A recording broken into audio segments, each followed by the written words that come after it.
Welcome to Policy for Normal People. This is Christy Amada, your host.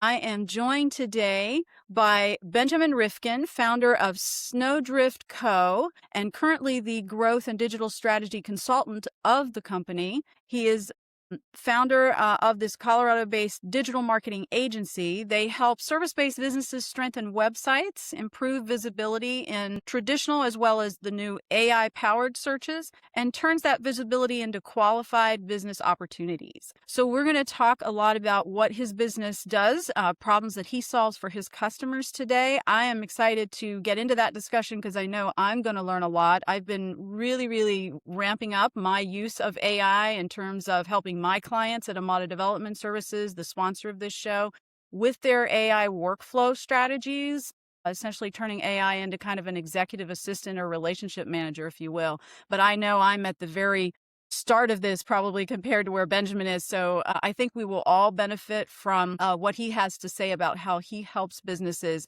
navigate this whole new world that I feel like we're in. Benjamin, welcome to the show. Thank you, Christy. Great to be here. Yeah, wonderful to have you. So obviously, folks, if you're familiar with the show by now, you know that Policy for Normal People is about talking about what businesses are doing that is really helping people out in the world in various ways, nonprofits. I invite all kinds of leaders on. So we always talk about that first and with our guests. And then we, of course, nerd out a little bit on how policy integrates with that, because that's my shtick. And I think that's a very important part of conversations, particularly for the normal people like us in the world who are not politicians, but we are simply trying to understand, how does policymaking help us, hurt us, or fall somewhere in between? So we're going to get into all of that today, and I'm looking forward to it in the context of, as I said, the topic being when AI shapes what we see, who sets those rules? I think that's a very confusing, often frustrating, but also exciting kind of atmosphere that we have going on. But Benjamin, first, really excited to hear more about SnowdriftCO. Tell us what inspired you to found the company, and a little bit about you and the type of problems you solve for your customers. Great. Thank you, Chrissy. So just a little bit about Snowdrift. We just had our 3-year anniversary as a business back in July. Very exciting. And we developed the company. Thank you. We made it. So again, another year.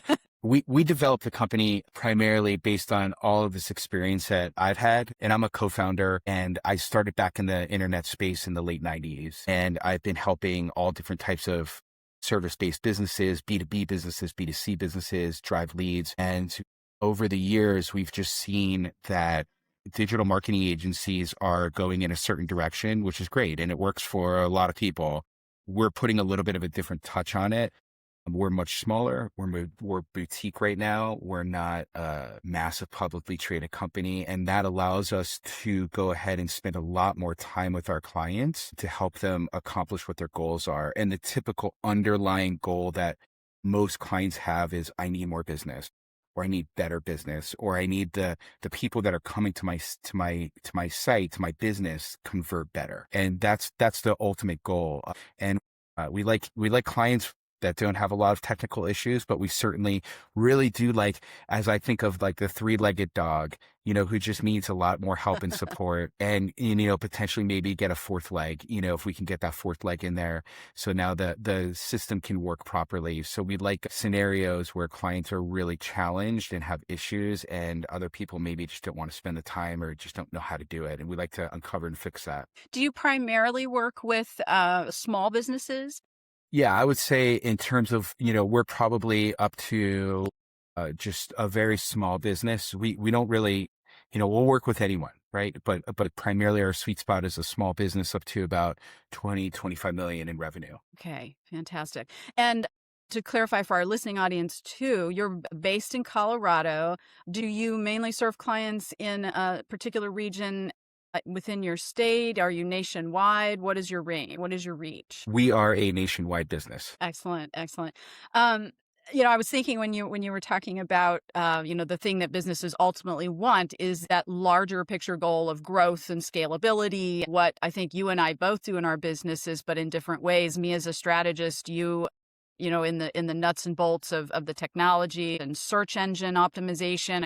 you kind of start out with a discovery call with someone who knows they want to grow more, but then that becomes a really into the weeds kind of discussion about so many things, right? How the technology is working for them, whether they're using it properly. I know AI, sometimes you can kind of tell when someone hasn't really looked at your business and taken the time to know who you are before they just send you some automated message that sometimes just doesn't land well. Do you help businesses sort of navigate that kind of tricky situation? Well, so I think for us, what we're doing more is that we're building the high quality content within the website itself, so that the way that the user gets to the site, the potential new client prospect actually gets there, the information and language that's on the site leads them to, the goal is to lead them to an action. And the action would be email, phone, call, chat, whatever the way is that they can lead that user to then connect to the human being on the other side to have that conversation that you're talking about. And we are using AI quite a bit. We use it all day, every day. Yeah, we use it for our own, but I will say that the majority of the content that we write and develop and publish is always reviewed by a human prior to going live. And then in some scenarios, we are testing out situations, and we have been, where AI, we've been working on it so well and have trained it so well that we can actually push the content out. And then after it goes live, it then gets, it gets reviewed. And we're doing the test on that phase with our clients, and our clients are aware of this because we want to see how good it is, how many red lines come back. And we have less red lines on that situation versus when a human being goes ahead and writes content without AI. We have much more red lines that way. That's so fascinating. And there's so much. I mean, you and I met on a platform called Alignable, and it's a networking platform that's been just great to meet people all over the United States, even all over the world. Like yourself, and that platform is for finding essentially networking partners. And I think one of the things that you and I discovered in initial conversations as we were getting to know each other and know each other's businesses is that there's a lot of synchronicity between what you do and how I help someone in terms of where and what point they're in a customer journey, right? Because I focus on that a lot in my business, about where are the gaps and the breaks in that customer journey. And from a technological standpoint, really taking a look at that. And as you said, got to get them in the door first. You got to get that first touch point, right? So this is super important. Excellent. So I do you have a particular, I don't want to put you on the spot, but do you have like a particular favorite story or problem that you solved for a customer that you're particularly proud of? Love to hear about that, and what the challenge was, and then, sort of the case study, summary of what you did. Sure. So, gosh, there's a couple really good ones. As I mentioned earlier, we like the three-legged dog. And so, good old Lucky the dog, right? Not calling any of our clients a three-legged dog, but what happened prior, is this scenario. I'm thinking immediately one of our first clients. He's a law firm.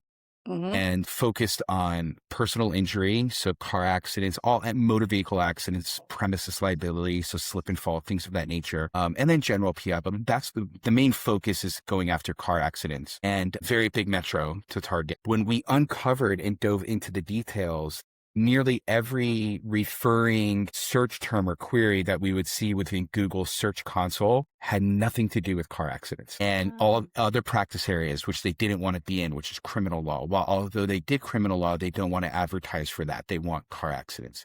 So after about a year, maybe a little bit less, but about a year, when you look back at that Google Search Console report, we shifted the entire focus, and it's all car accident related, premises related, search terms.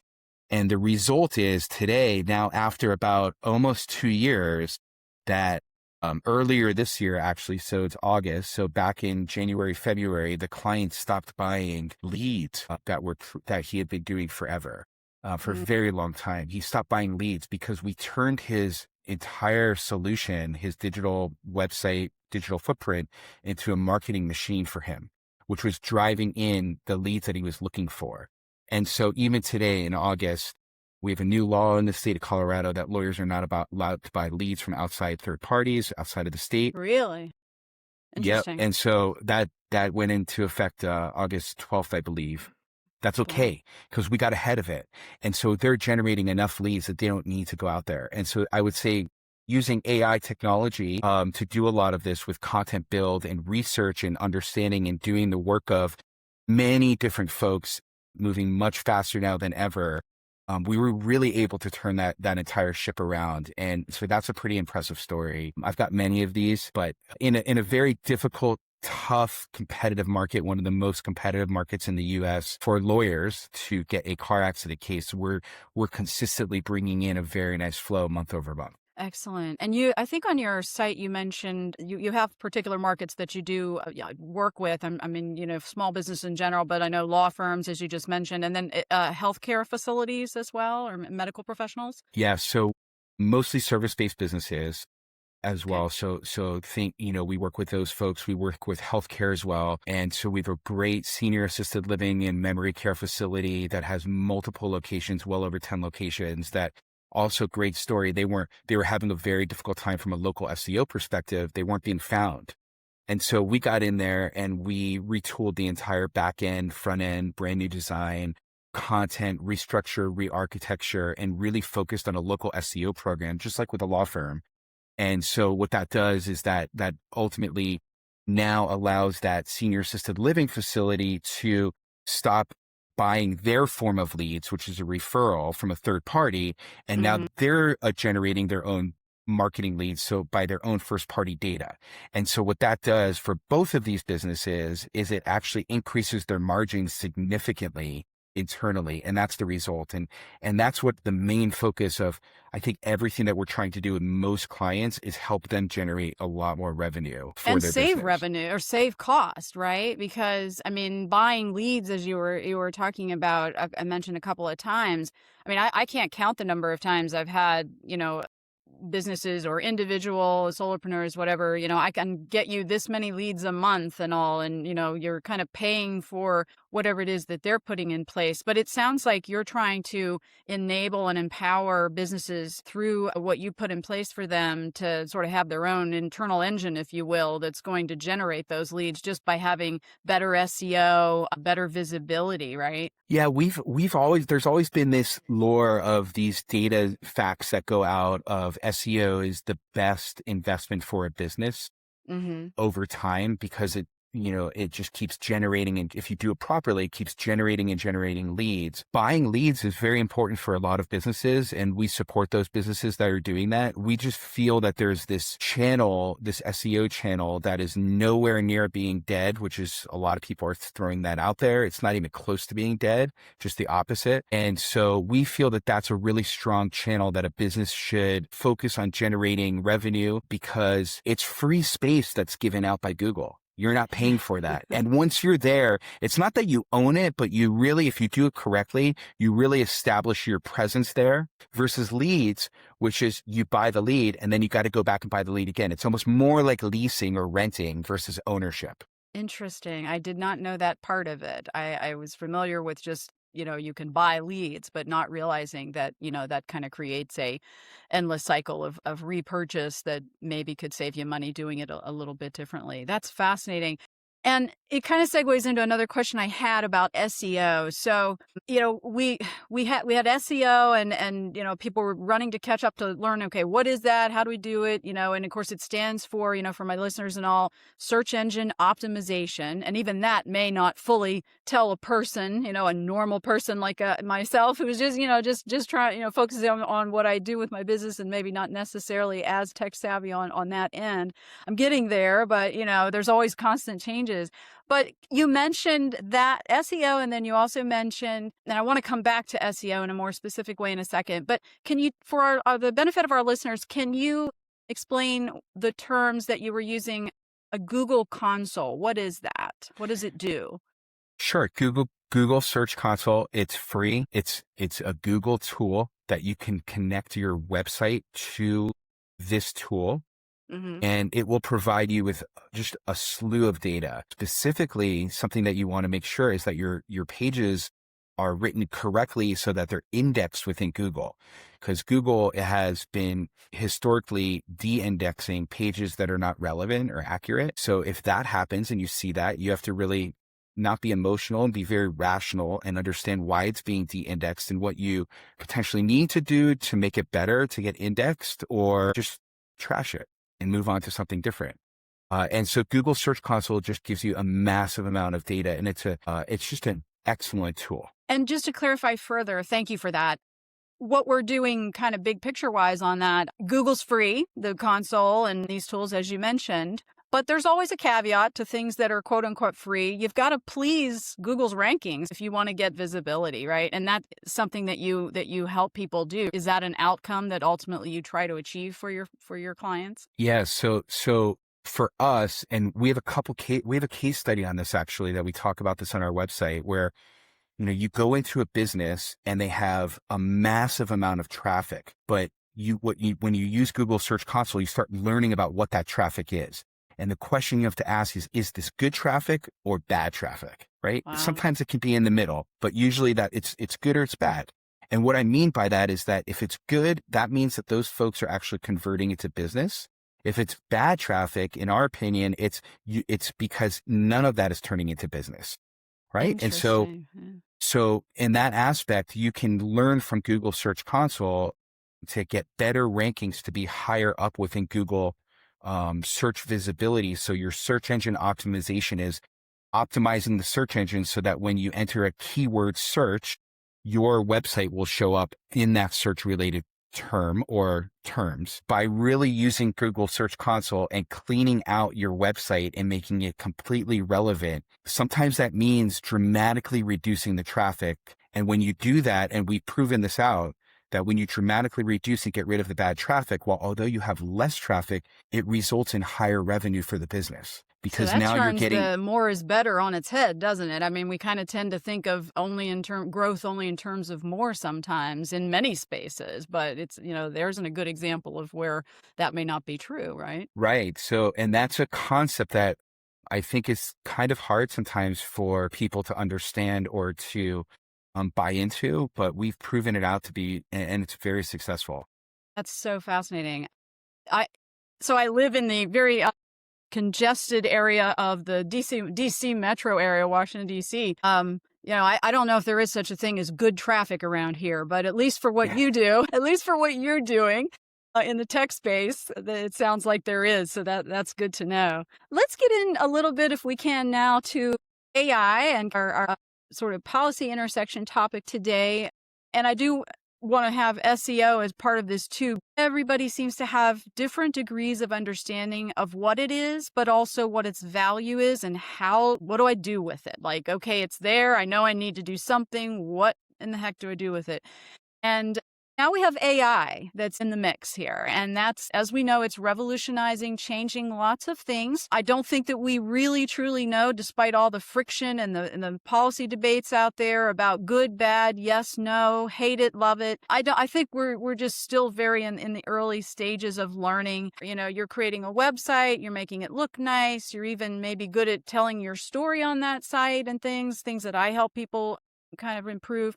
But what's happening, what that churn is in the back is important. Businesses have long depended on Google to be found at this point. And now consumers are using AI generated summaries, assistants to search, compare businesses. Some people aren't doing the common phrase, just Google it, is getting transitioned into just AI it. It doesn't sound as good, but it doesn't roll off the tongue as well. But I know that a lot of people, including myself, do that first because you can get more specific information. You can get a summary. You can say, give me in bullet points what I want, this information. It's a great tool, but I think it is still, in some ways, by some misunderstood. Google still claims, still insists that traditional SEO fundamentals really still matter in its AI search features. Do you agree with that? 100%, 100%. And there's this we're seeing this. We've seen this for years since the internet started back in the late 90s. There's something that people catch on to. People are trying to create, whatever their sale is. And in this case, it's getting ranked in AEO, AI, GEO, like all the different acronyms and getting ranked over there. But if you think about it, like and this is not anything that's novel or this is we all know this, the people that are in this space. And people that are not in this space probably know this at this point too, is that AI tools, I say AI like Kleenex at this point, because I don't want to pinpoint anyone specifically, but they know who they are. We all do. They scraped Google. They put it into their LLM, their large language model, which is what ChatGPT is, or Perplexity, or well, I guess Claude, things of that nature. All these other LLMs that are being built. And the technology is so smart that it's able to regurgitate it and give you the information that not only sounds good, gives you a little pat on the back, good question. It does, but really gives you like some incredible results. But you cannot, as a business, if you're not fundamentally set up correctly, and we're talking about major metros here. So if you're in a little tiny metro in the middle of nowhere and your business is ranking really well and there's no one else around, all the best to you. Good job. Congratulations. And wow, that's amazing. If that exists anymore. Yeah. If you're in DC, New York City, Colorado, Denver, LA, wherever you are, any major metro, Houston, you need to have a functionally correct sound website that's architected correctly so that you will be picked up and used as a resource within AI search results. If you're not, then you're just not going to get the activity that you should get. And if you follow Google's rules and you do it correctly, and you follow the way to, exactly what's going on, then you'll be showing up in Google, you'll be showing up in AI. And so it's not overnight, it's not instant, but it takes, sometimes a couple months, but it works, and it works really well. And it's surprising when a client, when they get a call and they said, "Hey, I found you on AI." Yeah. Right? So I guess found you that's on Google. Right. And really that's kind of, from what you were saying, kind of the same thing, right? Because there had to be a starting point from which we created the AI models and all. And would you say that's maybe a misconception that some business owners and people in general might have about the connection between Google that's been there long before, and then, how the AI technology was built or is being built? What do you mean by that?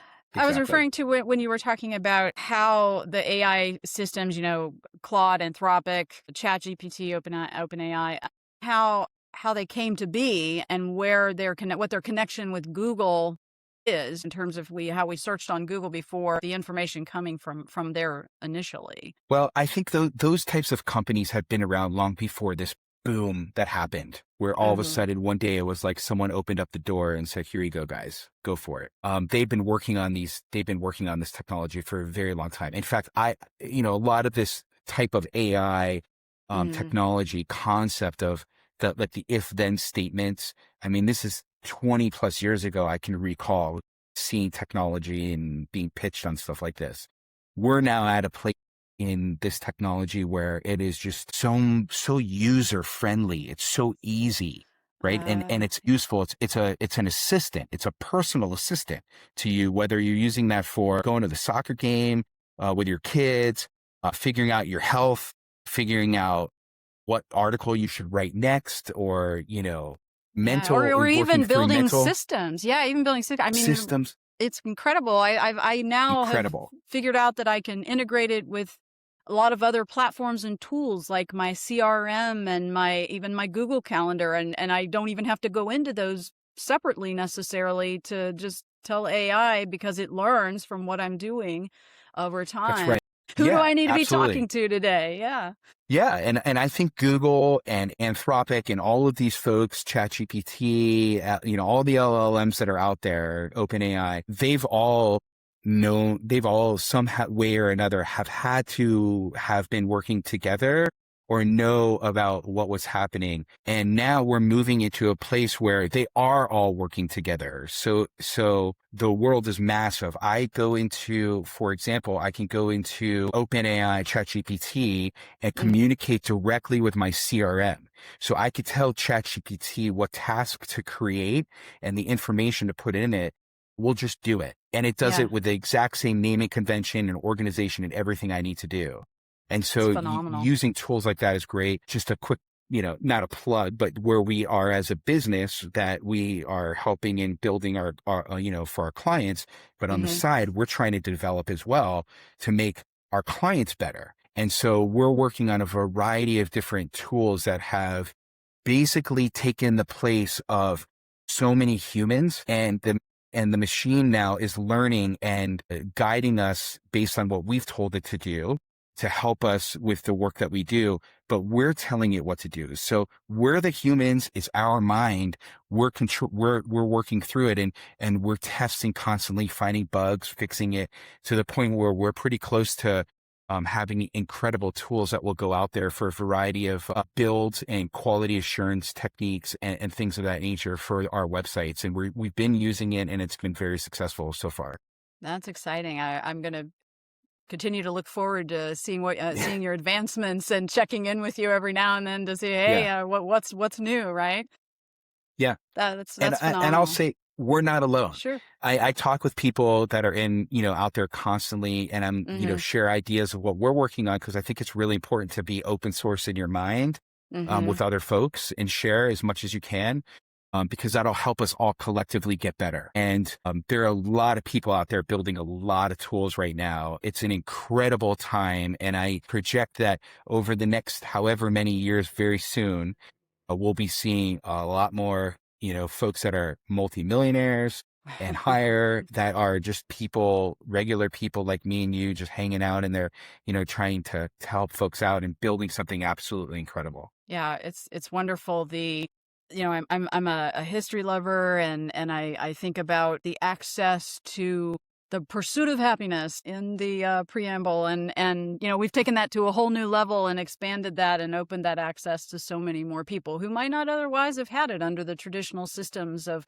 how to build businesses and grow, right? So it's all very, very exciting. But I throw, as we all do it, we all should constantly, because I don't think everybody's thinking this way. You have to have a caution flag, because it hallucinates sometimes. AI. It does. You need to verify it. And even when you get to the point when you've trained it where you believe it's not hallucinating, there's an update on the back end of the LLM that you're working in, which then I think is what's causing sometimes new hallucinations. So you must always check your citations. You must always check your work, read your content. Don't put stuff out there that does not make sense. Everyone can see it, and there's little tells that you can tell when you get it. As you can get a piece of AI content. Just, do your due diligence. Sure. Yeah. And we're service-based businesses. I know that we both do that caution with our clients too, that the idea is to help the human, not to replace the human factor, the sentient part of what we all try to do when we're helping people should always be a constant in things. AI at the end of the day is still just a tool. It isn't a replacement for people. And I'm firmly in the camp of thinking about that in terms of how everything from policies that are developing around it to just how we serve our customers. And that's kind of a nice segue too, and into a little bit of policy nerding out, as I like to call it here. I'd love to get your thoughts on a few things. So the Federal Trade Commission recently requested public comments, which I believe have now closed, on a proposed policy statement. It concerns AI companies that may be distorting or suppressing accurate information in ways that consumers wouldn't expect. The comment period, as I said, is closed, but the statement remains in proposal status. It does,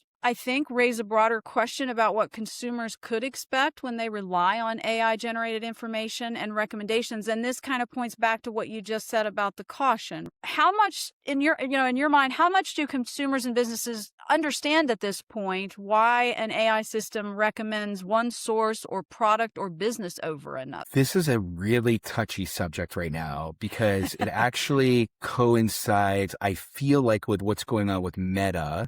And the government going after Meta, because Meta is not protecting the underage user from whatever had happened, right? And what's going on with the kids. And so from a very basic standpoint, I guess the question that I always ask is why?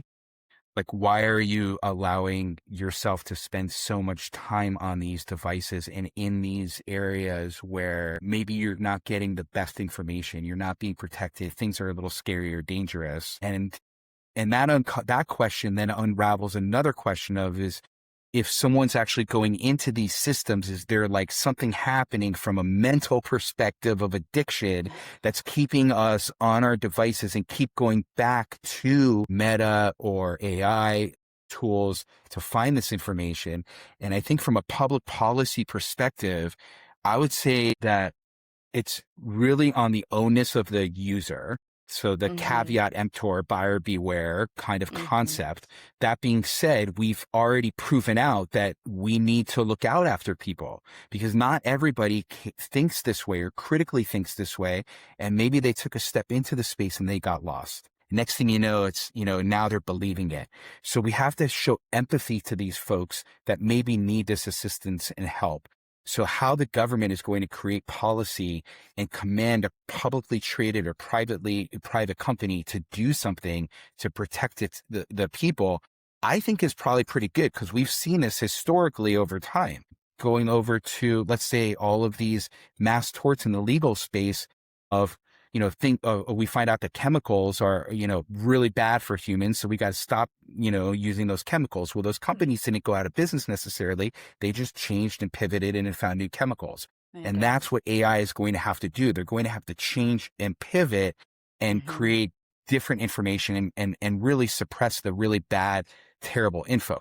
That being said, I don't know if that's the best idea right now. And the reason why is because if you start putting limitations, and this is a conversation that's been going on for a few years now, I feel like all the way around from a lot of communities. If you put the limitations on AI right now, well, the rest of the world is not putting limitations on AI, and they're beating us to it as a country. And so when we look at that viewpoint from a political standpoint of country versus country, now we're going into other very difficult decision-making waters of what do you do? And in the state of Colorado, they actually did put limitations on AI a while back. And in other states, they put limitations on certain websites that can and can't be seen within that state. So perhaps maybe it's just simply, I'm not sure, think of. Yeah, it's complicated on many levels. Everything from clean energy, environmental, the decisions or not to use up more open space and land, or land that could be, is being used maybe for something else, farmland, cropland, or simply just to rewild and allow ecosystems to replenish. I mean, all of these discussions are being had around this innovation. And I know that to one degree or another, some of them at least, maybe not all, happens with every major innovation. I'm sure when the steam engine was invented, and then, we had tracks being built across the United States, there was an impact. I think I like what you're saying about, it may be too soon to put too many restrictions on, because we're still trying to get our head around what exactly the trade-offs, consequences, as well as the benefits are. And I know that from a personal standpoint, I have a son that is a young attorney just starting out, and he's represented Meta on a couple of small situations where if people, sometimes their algorithms, as you know, they've got policies set up within those where something will trigger a shutdown of a Facebook user's profile. Well, if that user happens to be using Facebook significantly to generate revenue and they're running a business as well, they get upset about that naturally. I mean, we all would get upset about it, but that's a particular problem for a business owner. But at the same time, that's a free service. No one's twisting the arm of the user to use that business for that purpose.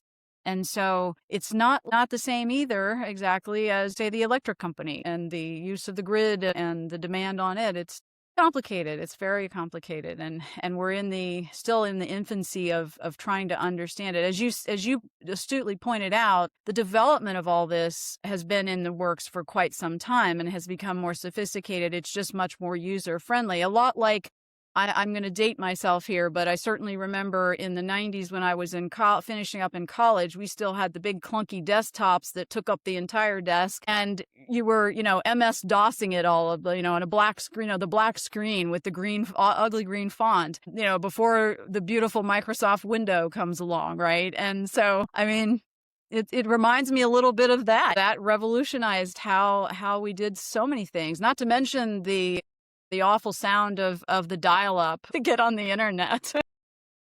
Sure. Yeah. Sure. I think you just also hit on a public policy, and I'm blanking on, you'll have to fill in, I think you may know this, of the case of the farm and the women that decided to not take the, $28 million that they were offered. Yeah. It was a big article in the Wall Street Journal just last week. Yeah. Yeah. They were going to take the deal, and then they changed their mind. I feel like these companies, so AI has this energy component. If someone can figure out how to not use so much energy to make all of this work, that would be great. But in today's world too, land space. And in today's world, to make this work, we need massive energy. What would be really great is if these companies come in, and if they had worked with these folks on the farm to have started that public, which we're seeing around the country right now by different cities, having that public policy plan. So the company, if they go in, the energy company, they should be responsible to pay for all the energy. It should not set off the energy company to then be allowed to increase the rate for the people that are living there because there's more energy being used. The company should subsidize that. And maybe that's where the federal government needs to come in and help subsidize that as well, perhaps. I'm not really sure. No, I doubt it. I think we want to stay private. That's the debate that's happening. Yeah, that's the debate that's happening. You're right on target. And then the other thing, too, is we need to educate our policymakers around this, local, not just federal, because, a lot of things in the news nowadays are, especially with the sad disappearance, I think it's sad that we've lost so many of our localized news outlets, newspapers and all are folding up everywhere. And so news is much more a worldly, national kind of thing or international, all of which is, nice to have access to. But when something is impacting you next door or a few blocks away or a few miles away, I think that there's a gap in communications and education, perhaps, of just exactly what all of the impact factors are that should be weighed, right? I mean, it shouldn't just be about profit. The question of the farmland was a really interesting one to me, and it was a very long article. So many things are emotionally tied up in these decisions, too. People have an affinity to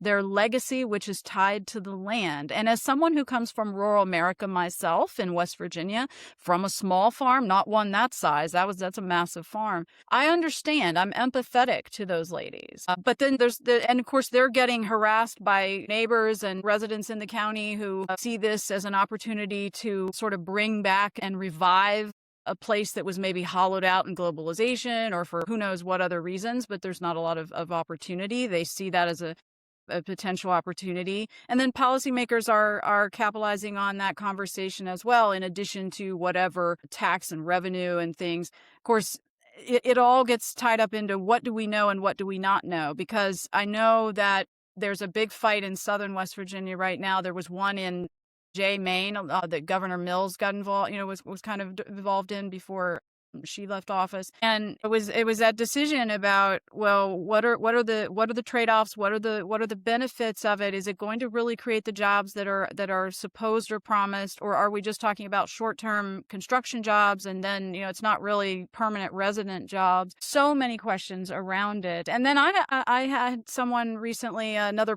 kind of policy an interested person that said, why are we not taking advantage of the benefits we got from EPA regulation that many of which those studies have been done on brownfields and they've actually cleaned those up? Why couldn't we use those? They're not good for farmland. They're not good for crops. They're not going to be good for building houses on. Why not have a look at that? Maybe that. And then I know they're even trying to build or have built, I think, AI data centers rather in the Arctic regions.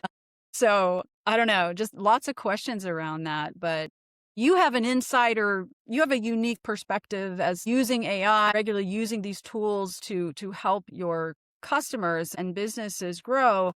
So, you see probably more than someone who's not a business owner, that's maybe just someone worried about the noise that's going to come next door from one of these. But you see it from the inside angle too, the benefits of it and what it can do for small business owners who might not have otherwise started a business in the years past, right? Yeah, absolutely. I think there's even a bit, so on the whole property situation, I think there's a eminent domain issue that pops up. Is the government, so what happened? I guess my question is what happens? Let's just say, they didn't sell the farm, but all of a sudden the people that own that company go around to all of the neighbors all around them, around the farm, and start to build properties of energy facilities. And then the farm gets stuck, right? So there's that scenario as well. So, and I think that takes over into all these different areas. I think you hit a major great point that there's a lot of land that we probably can be using that doesn't need to be where we take over a farm or someone's property necessarily. I think that's where the government really needs to go on fast pace, high speed, go in a room and no one leaves until we figure this out situation. And we create the policy so that water, land, chemicals, all of this stuff, so that people within the communities are not negatively affected, and the business that wants to go in there will support that community. Because you also hit a very good point, which is that these are data centers. These are not, and even if it was, let's say, an Amazon distribution warehouse, there's not too many humans working in there. So it's not like we're actually generating, we might be generating for the construction company to go in there. It's probably not going to be a local construction company. Right? Same with all of the people working there. Sure, you'll have a couple locals, but then the job's going to be over. So in terms of generating revenue and bringing business, I'm not so sure that a data center is actually the answer. Yeah, I think that's a logical conclusion from just research and writing that I've done on this subject, because a lot of those jobs are short term, and people, as you say, that are going to come outside of the state or region where it's being built. And, to be fair to the companies, part of the reason why that happens, there's lots of reasons, but part of it is once you train crews of builders to build that particular unique kind of structure, you got to have people who are trained and know how to set all of that up. And so the retraining of people locally probably is cost prohibitive in some cases. I've read some on this about, because the argument is it's easier, it's cost effective, it's cheaper to get a new piece of land or a farmland that's pretty much open space once you move the cows and the chickens somewhere else. But you're not, as opposed to, say, refurbishing or repurposing an existing commercial edifice, right? That costs a lot of money. You could do it, but it can sometimes cost more than just building new. And I've seen this with Walmart. They how many buildings have they abandoned? Big buildings that took up a lot of space. There was a place back home in West Virginia. They built a Walmart. It had a mixed trade-off because it ran off all those small mom and pop places that people grew up knowing and loving, and they were part of the fabric of the community. So there's the community identity that's going away from that. But at the same time, it brought resources and items and things that before, when I was real small, you had to drive more than an hour to get to. But then they move, and it's more cost effective to just abandon a big building and build somewhere else rather than either expand on the existing one or whatever else the other alternatives would be. So I'm worried that is kind of what's happening here too. To your point about getting everybody in the room, these are the conversations I think that they need to have about, you may incur some costs up front, but you're also making billions. I mean, we just saw, I think Anthropic's quarterly revenue was $65 billion ahead of its expected IPO. So what obligation do they have to communities to figure this out and to sit down with policymakers as well as residents? And, it's almost like a collective bargaining kind of situation in a much bigger scale. Well, it comes down to the classic question, is it human first or dollar first? What's more important? And what's more important to us as humans in society? And probably everybody has their answer to that. You have to figure out what your answer is, I guess. And I just really think that you really nailed it where you just talked about the abandoned Walmart, Kmart, Sears, go down the line, right? Yeah. Borders We're Books. dating ourselves now, Benjamin, but I mean, it's true. It's true. I think the last thing in the Landmark Mall right up from me here in Alexandria, everything was gone. They've now are fortunately repurposing it into a really nice, top of the line new Innova hospital. So that's great to see. It's already commercial space. It's not going to be rewilded. You can't, environmentally it's already destroyed, but you can reuse it for something of benefit to the community for that. So that's great to see. But the Sears was the last thing to go. But now, the malls are, often you've got stretched malls that are just sitting there vacant. Yeah. So I guess the other question I would have is, why can't they build vertically? Right. And then also what ultimately, and I'm probably going down a rabbit hole here, but why can, and not everyone would want to agree with this, but perhaps the government, again, needs to step in with the support of these companies. And I don't know if this is doable or not, but we all can have solar. We all collectively have enough homes and buildings everywhere that if we put our thinking caps on and throw solar on there and capture the energy that way, perhaps we don't have to build many facilities. I'm not really sure. I'm not an expert in this space, but I just know that this is something that, it's a hot topic right now. These large corporations are going to come into small towns, and the small towns are voting whether or not they want this or not. And how well versed and knowledgeable are these politicians on these subject matters? Because they do. It is very new. Yeah. I agree. It'll be interesting to talk about this and come back to this in a couple of years and see what happens. I think so too, for sure.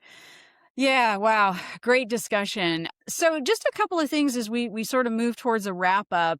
We've talked a lot about the AI debate already and what so many of the complicated entanglements are there. I mean, AI itself is being used to develop a lot of the things that we want to save, ironically, by not building the data centers. So, it's sort of coming full circle. And as you said, it's going to take a while. It's going to take education. And I think in a couple of years, it would be fun to revisit that conversation. Getting back to just wrapping up with what you do for folks, and, because you're helping people, you're focused obviously on, as AI is one, I'm sure, of many tools, helping businesses to grow and to move into the next era so that they don't become obsolete, so that, they can keep pace, I'm sure.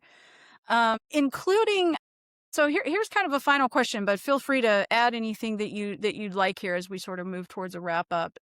Does anyone, including the technology companies developing AI, do they really understand the trade-offs? I mean, we've talked a lot about the people who are impacted by it. Do you think that even the AI companies themselves fully understand what they've unleashed?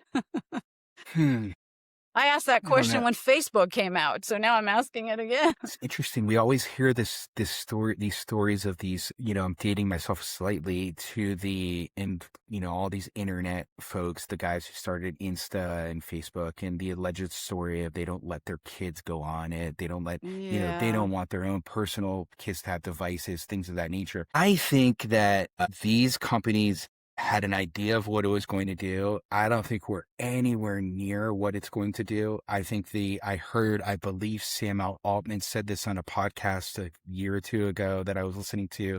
The AI that today, right now, is going to be worse than the AI tomorrow. And that actually happens through the day. It's learning and getting better. I mean, the AI that we're working in today is so much smarter and easier than it was when it first blew up just a year or two ago, when it got really crazy. I don't know that they know the full capacity of what the future is going to hold. I don't think anybody's a future teller, so to speak. I think that there's a lot of visions. I think there's a lot of ideas. And I think most importantly, what AI, the beauty of it, that what I find is I'm so fascinated by it, is how much more efficient I can be. Be more efficient sometimes creates an inefficiency, but once you figure out your inefficiency that you're doing and you tackle that with AI to become more efficient, eventually, if you can get through that cycle, it's the sky's the limit. So all of a sudden you're able to do, once you figure out how to use it properly, you're doing the work of a lot of people. So you're becoming more efficient. What's going to be interesting is in the future is what happened next. So I've nailed my efficiency. Is it actually making me smarter? Is it making me more intelligent? And I actually think it is. And I think it is because when you get really good, solid quality answers out of it, and if you're reading through it, it opens your mind up to think about, okay, let's go down this rabbit hole. Let's explore this and that and the other thing. So overall, I guess to sum up your answer, I don't think anybody knows the future of what's going to happen. I think there's really good bets that you can make. But I think that if you are really patient and you learn the systems and you're not afraid to dive in, nothing bad is going to happen if you dive into AI and you start using it effectively, responsibly, socially responsibly. I think you're going to come out really on top. I think this is a great bet for every human in this world to dive into at this point. Yeah, I agree with that. And I it's here to stay. So I think we're better off to really figure it out. And you made a really important, it was subtle how you did it, but I want to highlight something you just said. And this is a great way to kind of segue to the end. For those who are worried about the harm that AI can do, I think it's important to remember, as you kind of said in your own way, what you get out of it is based on what you put in. So learning to create better prompts to how to use it responsibly and ethically, that you're putting in inputs that are going to help you get smarter, to help you organize your thinking and all. You're still the captain of the ship, but it's helping you do the work of maybe a whole crew, just to use a metaphor. So learning how to use it correctly and understand what its potential is, I think is where we need to get to. And everybody's going to get there at a different pace, but it is important to remember that we're still the drivers. You know, it's kind of like you get what you pay for. Well, your output is as good as what your input is, right? Right. Preparation, doing the work. You got to do the work. It's not just going to be done for you. For sure. Benjamin Rifkin, founder of SnowdriftCO. It's been a pleasure. I've learned so much. I really thank you for your time and being on the show today. Well, thank you. This has been great, and I hope we can do this another time. Absolutely. Let's pick up that 2-year conversation and see where it goes. Right. Absolutely. Thanks, Christy. Have a wonderful rest of your week. Thank you so much. Okay. Thank you. Bye now.